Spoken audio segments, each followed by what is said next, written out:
आई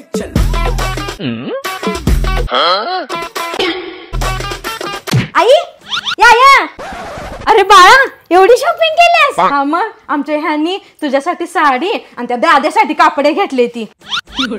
I ही घे कापड आणि हे घे त्याचं बिल.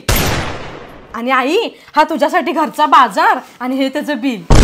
हे दिदे शॉपिंग ते बाजार हे सगळं आणून दिलास ठीक आहे, पण ते बिल द्यायची काय गरज आहे? कामाला दावा लागल्यास तुझ्याकडे किती पैसा आहे तो? किती पैसा आहे ते दाखवण्यासाठी बिल दिलं नाही. बिल घेणं गरजेचं असते म्हणून आणून दिलं या बिल. एकच काय महत्वाचं असतंय? हे बघ एखादी गोष्टीचं आपण ऑनलाईन पेमेंट केलं की त्याचं आपल्याकडे एक ऑनलाईन प्रूफ राहतो.